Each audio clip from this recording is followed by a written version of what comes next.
Sejam bem-vindos, esta é mais uma edição de especial de informação, é já de 23 a 25 de setembro que terá lugar mais uma edição do Agrobusiness, Encontro Internacional de Negócios que tem como objetivo a promoção dos produtos do Ribatejo nos mercados internacionais, precisamente através da presença de investidores estrangeiros. Está em causa uma organização do Agrocluster e é sobre este evento que terá lugar no Santarém Hotel, faltou dizer, e é precisamente sobre este evento que iremos falar nesta edição, sendo que para nos ajudar a perceber o que está em causa, contamos em estúdio com a presença de Carlos Lopes de Sousa, numa conversa que pode ser acompanhada pelas frequências 98 e 92 FM, ainda pelo nosso site radiohertz.pt, por áudio e vídeo para todo o mundo, sem esquecer a plataforma Mel para clientes desta operadora televisiva, sendo que aqui basta carregar no botão verde do comando da sua televisão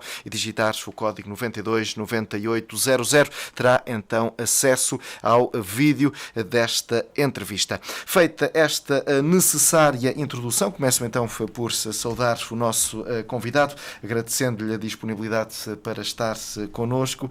Seja bem-vindo, obrigado então pela sua presença. Permita-me desta forma começar pelo agrobusiness, tendo em conta que estamos aqui a falar de uma dinâmica, de um evento com cariz internacional e, bem ou mal, para se relacionar o sucesso das organizações, as pessoas têm por norma apresentar números. E eu aqui perguntava-lhe, em termos de presenças já confirmadas, a esta altura, a esta distância deste evento, que números é que podemos então ter e esperar deste agrobusiness? Muito boa tarde. Antes de mais, os meus agradecimentos. Portanto, replicar-lhe o seu agradecimento, na justa medida em que encontrar um órgão que dê cobertura à nossa atividade, para nós é sempre um prazer e interesse, na medida em que, de alguma maneira, vai apoiar, vai dar suporte a esta nossa iniciativa.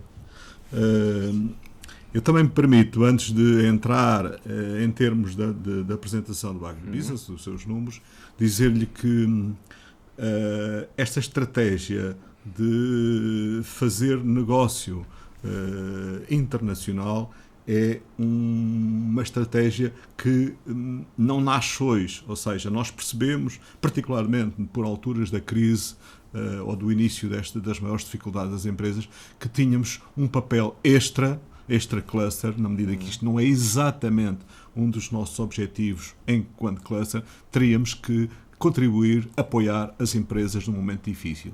E, de facto, focámos-nos também na internacionalização. Mas focámos-nos de uma forma, direi que, direcionada. Nós decidimos que atacar, entre comas, certos mercados e, ao mesmo tempo, fazê-lo para consumidores específicos, para mercados e para áreas, para territórios também específicos, logo para países também específicos, com base na oferta que dispunhamos. A oferta é uma oferta, quanto a nós, diferenciada, é uma oferta que parte do território, de um território que rico, de um território com uma grande exuberância de oferta e de qualidade. Foi nessa base que decidimos então partir para o mundo. E, em particular, e neste ano, vamos partir para aqueles países que já temos mais consolidados, ou seja, aqueles países que à partida sabemos que temos mais sucesso. Portanto, a expectativa, naturalmente, da nossa parte é maior. Já estamos na quarta edição, e estando na quarta edição, supostamente já deveríamos ter aprendido alguma coisa. E esse aprender alguma coisa pode-se traduzir, e agora vamos então diretos à sua questão, pode-se traduzir para já em cerca de 20 compradores internacionais presentes. Muitos deles não são compradores isoladamente, são compradores que representam outros representam um setor, que representam uma distribuição, que representam várias empresas. Portanto, estes 20 podem ser ampliados para 30 ou 40, na medida em que eles podem chegar a outras empresas, a outros setores, a outros grupos. Estimamos que estejam do nosso lado 70 empresas já a oferecerem os seus produtos. Isso traduz por reuniões de negócios, objetivamente, 600, 700, 800 reuniões. Isso na altura define-se os interesses quer da empresa que pretende comprar, quer da empresa que pretende oferecer. Entendi. E o nosso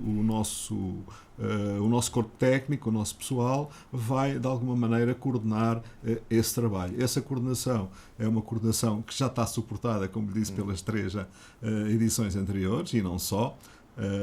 Também vamos beber muito ao know-how da NERSAN, Organização-Mãe, que de alguma maneira contribui com o seu conhecimento para a formação desta gente que vai apoiar esses encontros.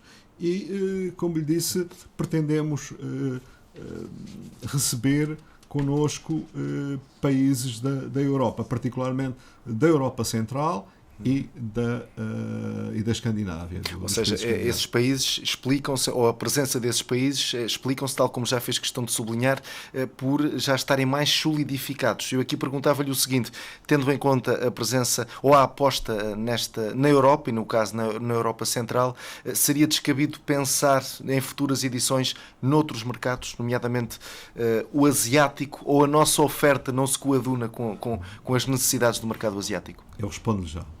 De facto, nós temos tido já experiências nesse sentido. Temos trazido até nós empresas do Vietnã, da China, da Índia e, de facto, são países onde certo tipo da nossa produção, particularmente os mimos, aqueles produtos muito, muito diferenciados, têm cabimento. Portanto, há uma experiência, mas ele é muito mais restrito em termos de oferta ou de procura para a nossa oferta. Portanto, é restrito para a nossa oferta porque tem produtos muito, muito concretos, muito diferenciados. Portanto, não teve, digamos, o rendimento, a repercussão que nós pretendíamos, os contactos que tivemos com esses países. Portanto, mas isso não quer dizer que não estejamos atentos a eles, ou seja, a sua questão faz sentido, não é de descurar, temos experiência nisso, mas de facto este ano ainda quisemos fazer mais negócio e decidimos rentabilizar os conhecimentos ou as certezas, se quiser, que tínhamos em termos de mercado. Muito bem. Para haver compradores, terá necessariamente de haver vendedores. Neste caso, já falou ainda há pouco nesse número, por volta das 7 dezenas. É um número possível ou é um número que já o deixa satisfeito e que é bem representativo daquilo que a região tem para oferecer? Nós, para todos os efeitos, só um parênteses, conseguimos ir um bocadinho para além do Ribatejo. Muito bem, muito bem. Tem sido essa também a nossa estratégia, ir para além. E quando falamos do Ribatejo, falamos do Alentejo. E porquê o Alentejo? Porque existem, em termos territoriais, todas as afinidades, quer em termos de produção agrícola, quer em termos de transformação. Portanto, a oferta vem só, não do Ribatejo, mas também alguma do Alentejo. E nesse sentido, ter 7 dezenas de empresas para a nossa dinâmica, para a nossa perspectiva, é um belíssimo número. Portanto, ficaríamos satisfeitos, inclusivamente, com menos quantidade. Mas, de facto, as expectativas são de 70, são expectáveis, são atingíveis e vamos fazer para que tenham sucesso. Há aqui um processo de inscrições? Já estará fechado? Não estará? Eu permito-me... O processo de inscrições ainda está aberto. Ainda está em aberto, ainda muito está bem. aberto. Nós somos suficientemente maleáveis para de Para alguma adaptar, maneira muito bem. satisfazermos. Não vai ficar ninguém de fora, de certeza, desde que cumpra os critérios que estamos. Nós temos que ser maleáveis, temos que nos adaptar às circunstâncias e temos que responder às empresas. Portanto, haverá forma sempre de encaixar empresas que se mostrem interessadas em participar. Muito bem. Para quem nos ouve, para quem nos vê e que está então aqui já a perceber aquilo que representa o agrobusiness, que tipo de negócios é que se fazem num encontro como este? Temos que partir da oferta, não é? E a oferta o que é? A oferta são tudo o que diga respeito aos vegetais, às frutas, aos derivados, ao vinagre, às compotas, digo, às conservas, ao arroz e de facto o que nós procuramos é que os compradores estejam dentro desta oferta. Portanto, a procura corresponde à oferta. Portanto, as expectativas em termos de negócio é a venda. Também muitas vezes o que se consegue nestes negócios são, dado que essas pessoas representam outras, muitas vezes o que se consegue são contactos, rede, network.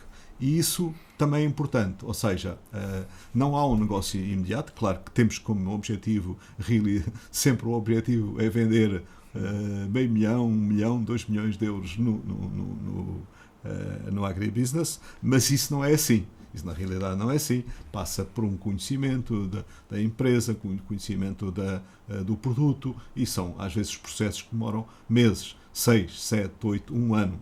Naturalmente que aqui já há um conhecimento anterior dos produtos, a maior parte dos compradores já tem esse conhecimento, portanto as expectativas são negócio a curto prazo, negócio a médio prazo e o alargamento, isso é importante, da rede de contactos das nossas empresas.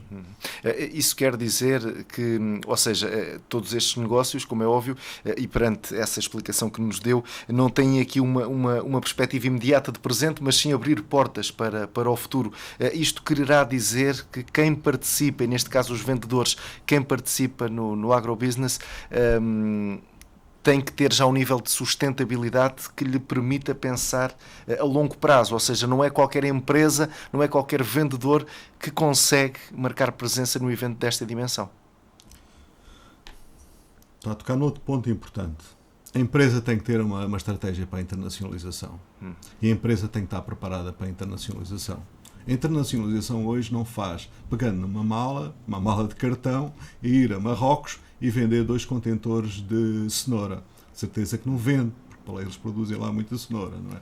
Para já, tem que haver um conhecimento muito grande do mercado.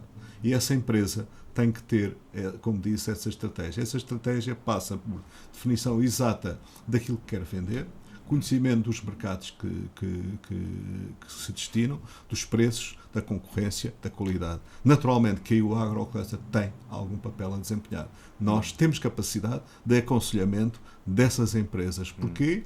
Porque temos um património de conhecimento já adquirido, um património que resultou não de uma, mas de 4, neste caso, contando com a próxima, de 4 realizações deste tipo e muitas outras missões. Particularmente, nós funcionamos, e agora permite-me isto, não só neste tipo de encontros, mas também pegamos nos nossos produtos, pegamos nas nossas empresas e vamos a um mercado concreto. Proximamente estaremos na Polónia. E aí levamos 1, 2, 3, 10 empresas, os produtos dessas empresas e da nossa região, e vamos expô-los num dia e vamos trazer os importadores deste país a Cracóvia, neste caso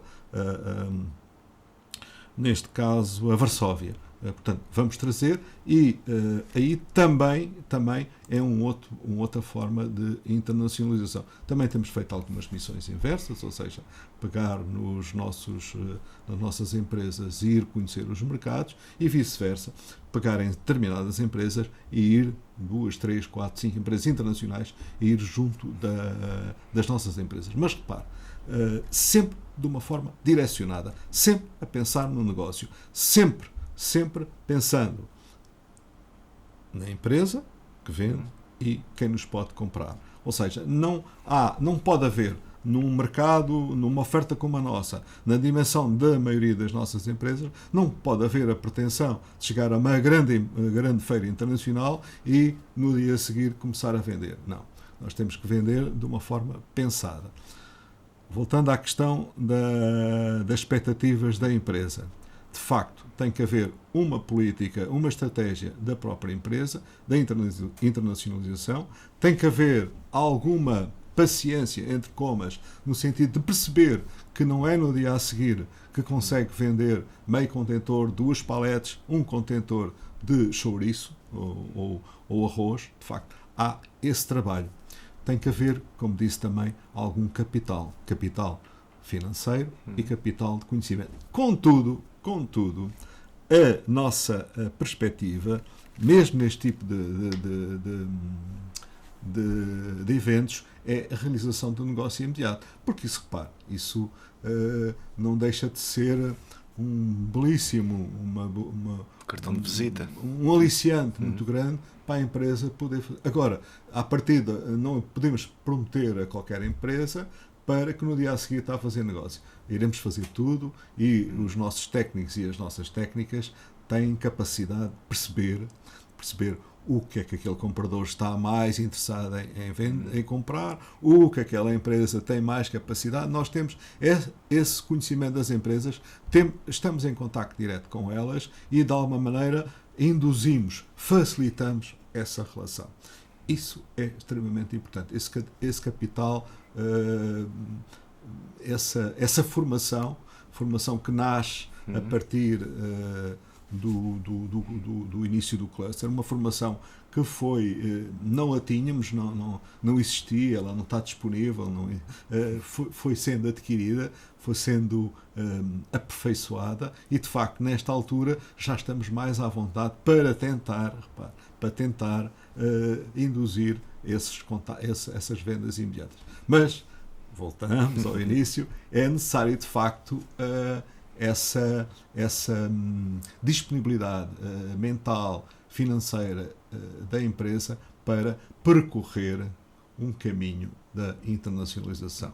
Não se faz internacionalização sem qualidade, não se faz internacionalização sem conhecimento dos mercados, não se faz internacionalização sem conhecimento da língua, e não se faz internacionalização sem conhecimento da cultura do país para onde estamos a vender. De facto, o que é que nós podemos contribuir enquanto agrocluster? É como facilitadores, é como conhecedores de algumas desses parâmetros, se quiser, contribuir para que as empresas tenham sucesso.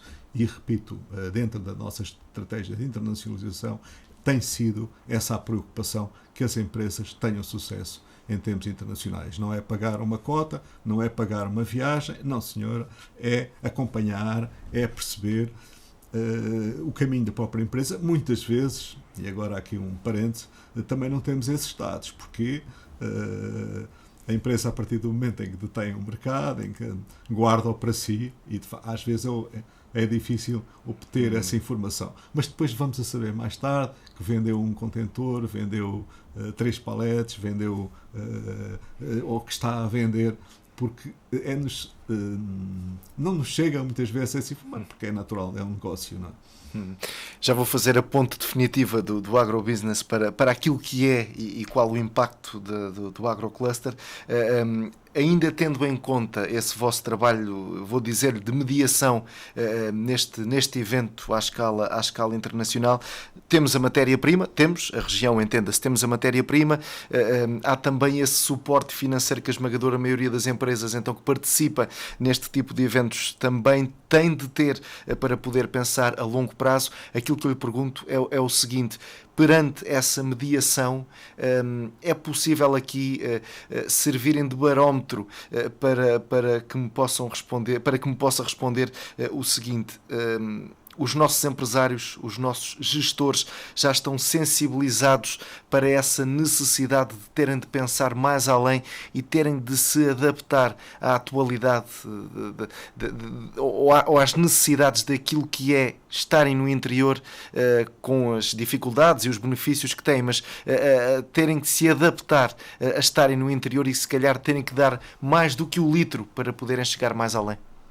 Pois sabe, quando estas situações de dificuldade acontecem, são más para as empresas, mas tem o reverso. Abrem portas.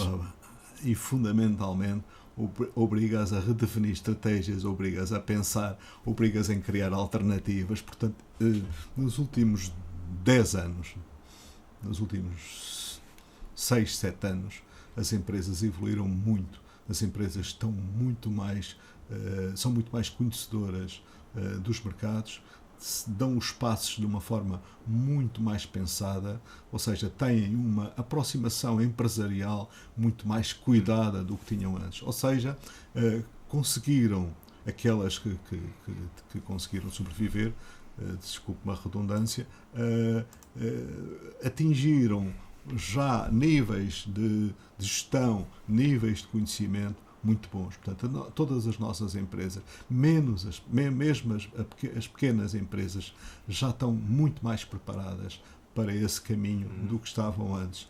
E, essencialmente, têm uma visão muito mais estruturada. Porquê? Porque as dificuldades assim o obrigam e permitem. Portanto, esse é o reverso positivo de todas as crises, todas as dificuldades que as empresas adaptam. Assim elas tenham também a vida um pouco facilitada em termos daquilo que muitas vezes, e isto eu tenho que o dizer, muitas vezes é a sua contribuição para o bem comum, para a sua contribuição para a sustentabilidade do Estado.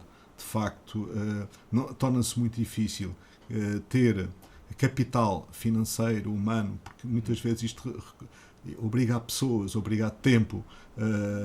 É preciso conciliar isso com toda a carga, nesta altura tributária que tem, conciliar isso com toda a carga, as necessidades que têm do ponto de vista administrativo, de cumprir uma série de requisitos, particularmente em Portugal, é difícil também conciliar isso com tempo, com disponibilidades financeiras para atacar as coisas fundamentais, que neste caso é o crescimento e o mercado. Permite-me dizer isso, de facto, é um duplo esforço, é meritório o esforço daqueles que conseguem sobreviver neste quadro.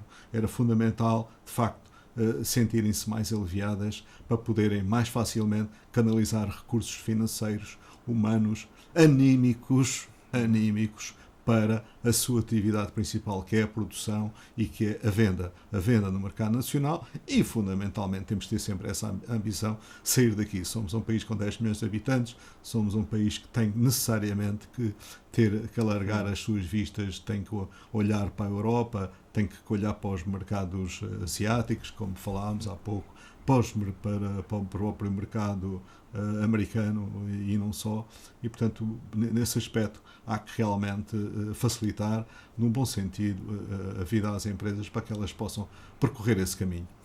Permita-me aqui só insistir nesta questão do interior, embora se calhar possa parecer descabido falar em interior num país tão pequeno, mas quem está no interior, quem investe no interior, quem retira partido dos recursos naturais do interior, tem a vida dificultada ou está aqui a aproveitar uma janela de oportunidade que outros não têm? O interior, neste caso estamos a referir-nos ao Ribatejo e não só, como disse, é um interior rico. De facto, o sucesso das nossas empresas no interior passa muito também pela sua capacidade de vender. O que eu sinto que a nível das empresas existem, elas não são do interior nem do exterior. A nível das empresas, não? Naturalmente que determinados recursos particularmente os recursos humanos das empresas, às vezes tornam-se um bocado difíceis de conseguir. Eu refiro-me ao nível dos quadros intermédios, ao nível dos quadros superiores, e não me parece que isso seja um grande problema, mas fundamentalmente quadros intermédios, a nível do pessoal de manutenção, etc., as empresas sofrem um bocado por estarem no interior. Depende do interior que estamos a falar. Quando mais perto do mar estiverem, menos problemas têm. Portanto, em termos daquilo que é o seu posicionamento empresarial, aí não me parece que haja constrangimentos, na medida em que elas produzem tão bem quando se produz em França, produzem tão bem quando se produz na Itália. Portanto, nesta altura, o nível tecnológico das nossas empresas, todas, é perfeitamente nivelado com um nível de produção e tecnológico europeu. Portanto, com produções um bocadinho inferiores, mas a nível de tecnológico não temos muita coisa a aprender. Sabemos o que os outros sabem. E, portanto, nós aí não estamos no interior, estamos na Europa. E na Europa, portanto, aí é só uma questão de dimensão. O que nos faz falta, e talvez aí possamos falar um bocado do interior, mas não do interior como território, mas de quase do país, é a dimensão das empresas. Aí sim, aí se quiser, estamos todos interiorizados. Nós precisamos de ganhar escala. E é talvez uma das preocupações do agrocluster a seguir, enquanto cluster, é, de alguma maneira, criar condições para a agregação. A agregação não se pode não necessariamente juntar uma empresa a outra, mas a agregação na oferta, na atividade, no movimento, a agregação numa deslocação comum, numa venda comum. Isso é talvez um papel de um cluster, cooperação, e de facto é fundamental. Essa cooperação funciona em termos de reverter esta situação da dimensão, deverá ser uma das nossas, um dos nossos próximos objetivos, é esse mesmo, criar dimensão e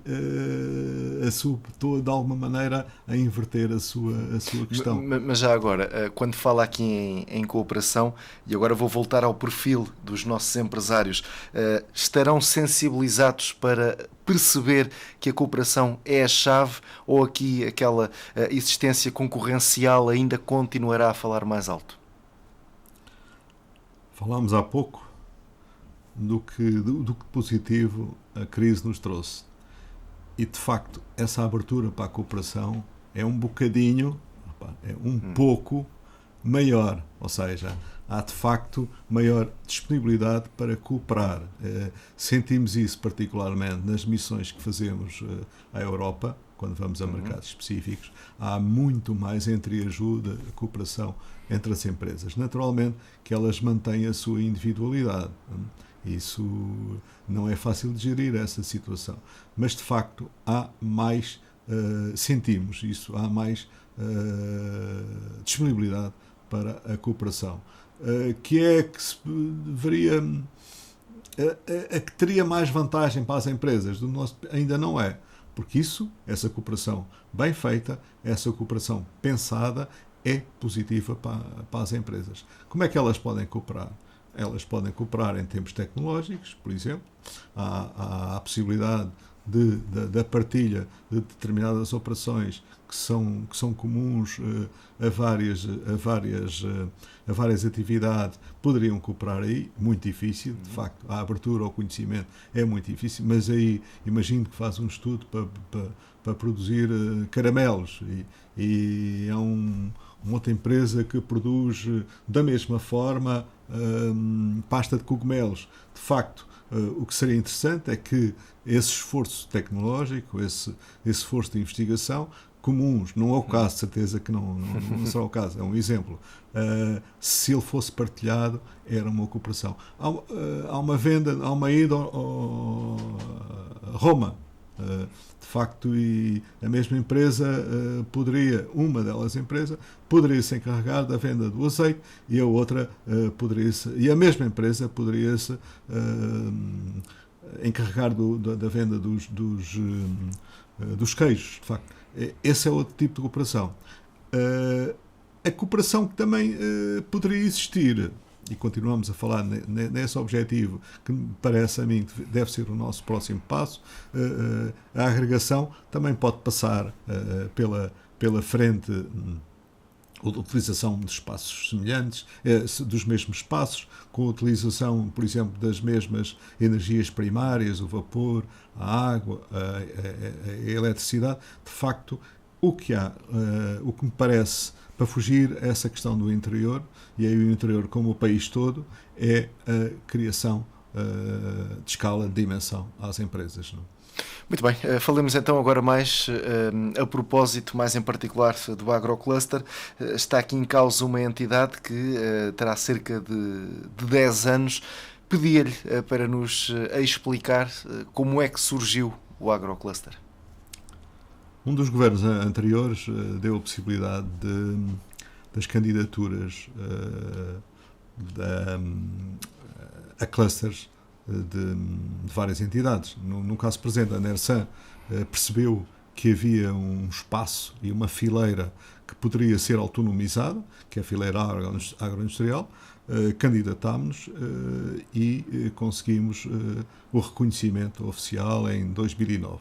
A partir de 2009 foi de facto um percurso que já aqui aflorámos, um percurso que eu aqui, se me permite, desenvolvi um pouco o conceito do cluster. Não é?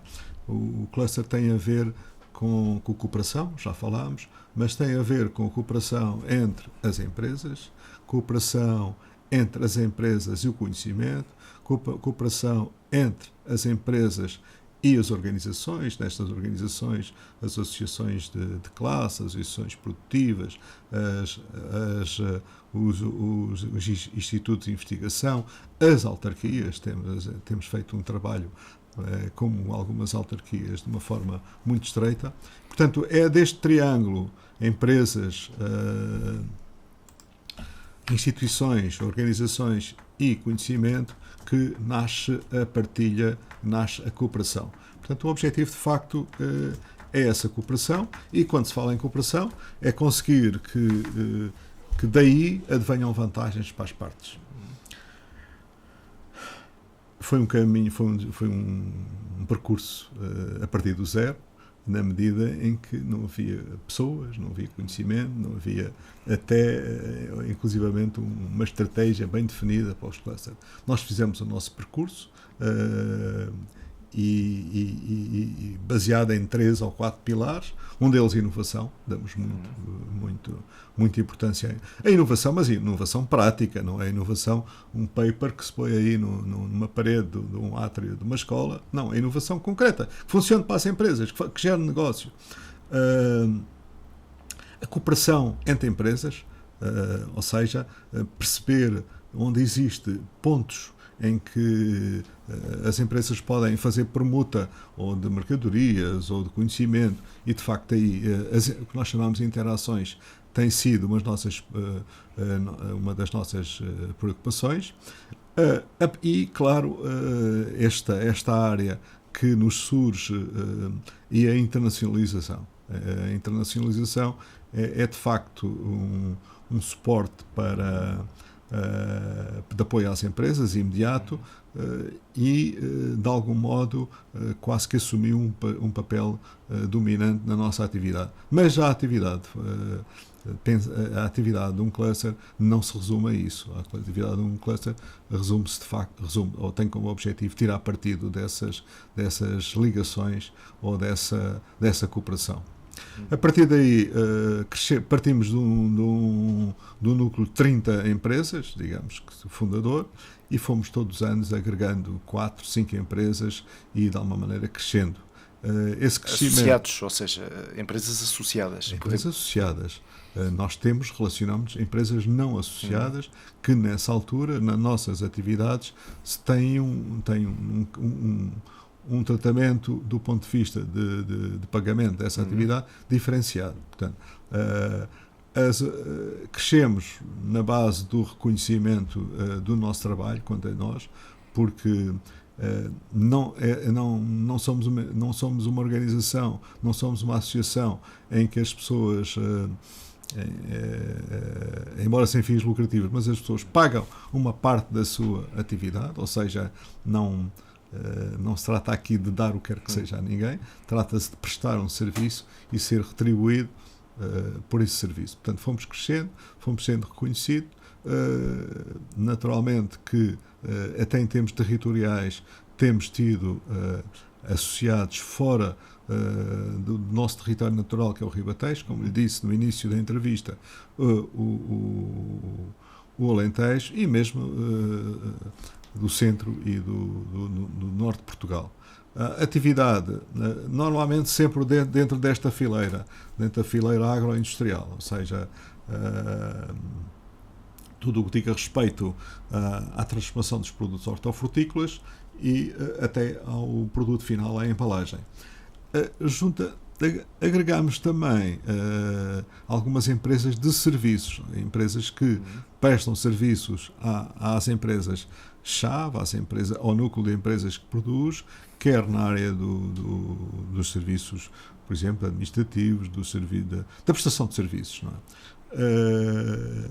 A partir daqui, como lhe disse, também fomos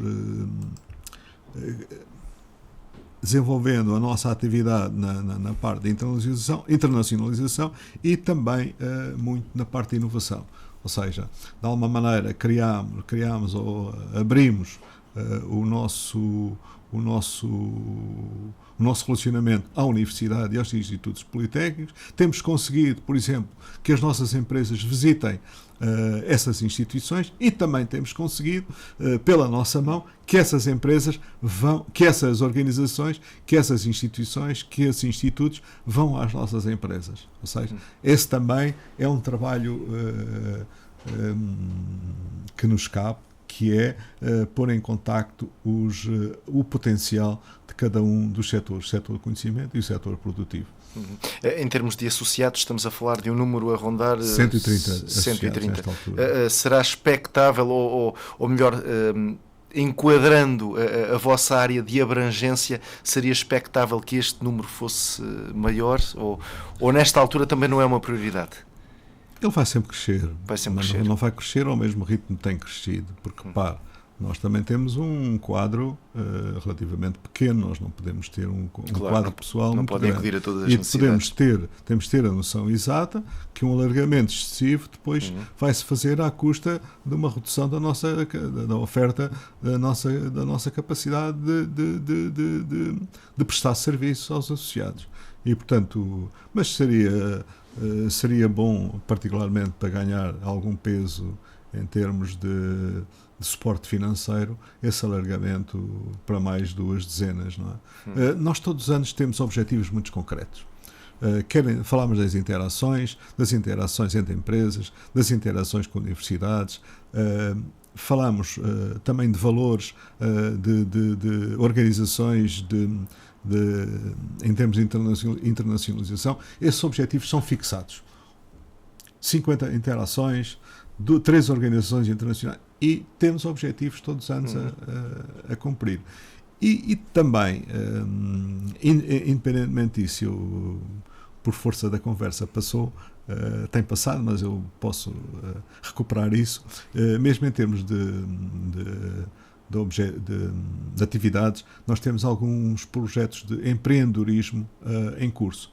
Esse empreendedorismo passa pelo suporte à criação naturalmente da empresa, mas suportar essa criação a partir do zero, a partir da ideia, e suportar de acordo com o estado de maturação de cada empresa, de cada projeto, suportá-lo do início, inclusivamente acompanhado do negócio. Ou seja, não largamos esse empresário, temos um programa específico para isso, não o largamos no início ou numa fase.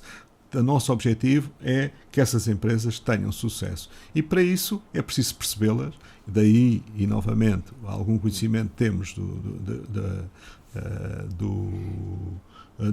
das empresas e como funcionam as empresas, e temos conseguido também ter algumas realizações. Temos em curso um programa de empreendedorismo, como disse, com com a criação de empresas na área alimentar, e fazemos também, já vamos na 4ª edição, de um concurso de ideias agro. E de facto aí também têm aparecido projetos, particularmente a última edição, apareceram projetos muito, muito bons, em 20 e tal, eu direi que 90% do ponto de vista de saber da ideia e de muito mais maturadas. Isto responde também a uma questão que me pôs. As coisas têm evoluído muito, os nossos empresários têm evoluído. Aqueles que estão ainda disponíveis para fazer são muito mais frios, muito mais com uma noção muito maior de como funciona uma empresa, mérito, e as ideias muito mais elaboradas. Eu aproveitava até esta questão do empreendedorismo e também essas interações que sublinhou ainda há pouco, neste caso com universidades, com o ensino superior, com os institutos politécnicos, para lhe perguntar o seguinte: há jovens que estão a apostar nesta via agroindustrial? Claro, mas de forma muito diversificada. Não naquela lógica que nós pensamos, agora vou fazer um campo de couves ou vou vender couves. Não, eles estão a ir muito mais longe. Têm-nos aparecido produtos muito particulares, muito bem pensados. Têm-nos aparecido projetos em termos tecnológicos muito evoluídos. Portanto, aí a tendência é não para grandes projetos. Esses já estão ocupados, já têm lugar, já têm empresas, mas essencialmente nicho de mercado. E há um setor que está particularmente em evolução todos os dias, que é o orgânico, o que as pessoas chamam o biológico, não é? E nesse campo temos visto muita inovação. Tudo o que diz respeito a novas a formas de apresentar e transformar os alimentos, tem havido uma evolução mensal. As coisas aí estão a mudar muito.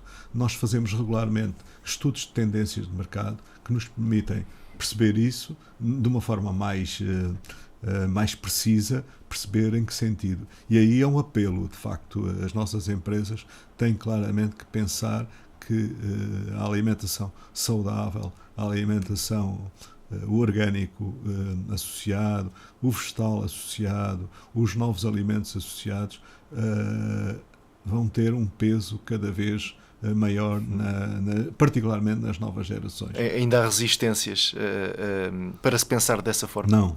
Não, só porque acho que o mercado fala mais forte, quer dizer, as evidências falam por si. Portanto, aquilo que era tabu e que era motivo de chacota quase há 2 anos, hoje não é. Não é pela simples razão que eu permito-me aqui eu comecei a trabalhar num setor que não tem nada a ver com isto, que é o hidrogénio, há questão de 6 anos. Já passei de maluquinho a inovador, tipo que está na onda, porque de facto há que perceber que as coisas estão a mudar, e no campo alimentar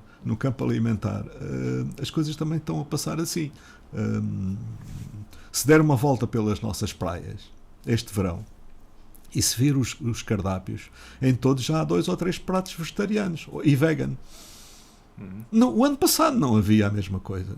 Portanto, o empresário tem que estar obrigatoriamente atento a isto. As grandes empresas estão, as nossas grandes empresas estão, e as pequenas empresas emergentes já têm já se vão muito mais direcionadas para esse mercado. Há mudanças naquilo que é o consumo, em particular das novas gerações. Eu recomendo a leitura no nosso site www.agrocluster.com.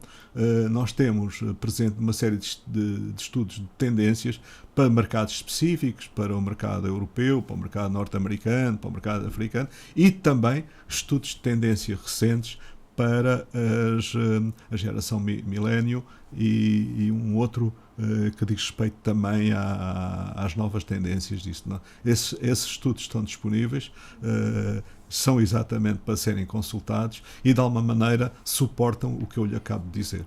Muito bem, já estamos mesmo na reta final, o tempo passa efetivamente a correr, mas permita-me ainda perguntar-lhe o seguinte, sem depois prejuízo de algo que ainda queira acrescentar. Até que ponto é que o poder local, o poder central e politicamente falando, o poder político, o que é que falta fazer, o que é que o poder político tem de fazer que é para ajudar efetivamente empresários e empresas? Olha, naquilo que diz respeito aos clusters, tem havido alguma oscilação.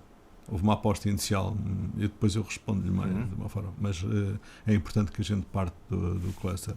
Tem havido alguma oscilação relativamente ao interesse, ao papel dos clusters. De facto, houve um interesse inicial, depois houve algum desinteresse nos governos seguintes. Ao que parece, este governo está ou pretende apoiar com bastante força os clusters. No campo portanto, parece-me que há que definir em termos de política em relação aos clusters uma estratégia bem definida, perceber o nosso papel e percebê-lo e apoiá-lo. O apoiá-lo muitas vezes, naturalmente, passa pelo lado financeiro, mas muitas vezes, inclusivamente, passa pelo reconhecimento, ou seja, no processo, por exemplo, de concessão de apoios, os clusters, pelo seu conhecimento do mercado, poderiam ter um papel mais direto, mais de influência. Não o têm. E de facto, isso passa, repare que isto não tem custo financeiro, isto tem uma questão de reconhecimento, isto é uma questão política. Em termos de estratégia, o que é que se pode fazer para as empresas? Eu toquei já nesse tema. De facto, parece-me que a carga administrativa e fiscal nesta altura sobre as empresas é muito grande. Há que necessariamente que aliviar, particularmente até em alguns procedimentos. Nós temos procedimentos que naturalmente são reconhecidos a nível da Europa, mas muito mais, eu falo com colegas nossos de Espanha ou de França, eles não têm os problemas, por exemplo, a nível das pequenas empresas. A nível das muito pequenas empresas, os processos de reconhecimento, de trabalho, de produção, estão muito mais facilitados em França e em Espanha que aqui. É uma dor de cabeça, isto é uma política concreta, há que de facto facilitar, mas facilitar não é fechar os olhos, claro. Não é de alguma maneira perceber que uma empresa que tenha 3 pessoas não pode ter o mesmo não pode ser necessariamente passar pelo mesmo crivo que uma empresa que tenha 200 ou 300 ou 400. Não tem forma de cumprir. Para cumprir aqueles requisitos todos, tem que ter mais 1 ou 2 pessoas. E então o produto final encarece e, de facto, deixa de ser competitivo. Portanto, aí um reconhecimento do papel das pequenas e das muito pequenas empresas e aliviá-las muito da carga. Naquilo que diz respeito a uma estratégia de crescimento, parece-me tudo o que passa pela internacionalização é de apoiar. Tem sido feito muito trabalho nesse aspecto por este governo e pelos anteriores, mas aí tem que haver um papel também muito importante das associações empresariais. As associações empresariais têm que poder participar e ser reconhecidas e ter um papel ativo nessas políticas. Naturalmente que os governos dificilmente abdicam disso, mas há que reconhecer de facto esse papel, há que reconhecer o papel da atividade empresarial enquanto motora da economia e da sociedade. De facto, enquanto isso não for reconhecido, as empresas serão sempre as más da fita e não vamos a lado nenhum. Muito bem, então já estamos mesmo na reta final. Agora não o condiciono com qualquer questão, algo que queira acrescentar que tenha ficado por dizer. Depois falámos muito. O que há que acrescentar é que, de facto, este acontecimento ao agribusiness é uma possibilidade que de todos, quer da nossa parte, quer das empresas, de gerar riqueza. É um apelo para que as empresas acorram, para que as empresas participem, para de alguma maneira podermos ter sucesso mútuo, ter um sucesso recíproco Portanto, o convite imediato é esse. A longo prazo, a médio prazo, se quiser, a longo prazo não é possível fazer nesta altura, o que quer que seja, mas a médio prazo será de facto a participação ativa e possível das empresas na nossa associação. Muito bem. Agradeço então imenso a sua disponibilidade e os seus esclarecimentos. Fica então essa dica, Agrobusiness, de 23 a 25 de setembro no Santarém Hotel. Até uma próxima oportunidade e muito obrigado pela sua presença. E assim finalizamos mais esta edição de Especial Informação. Iremos voltar numa próxima oportunidade. Até lá, fique bem, fique com a ERTE.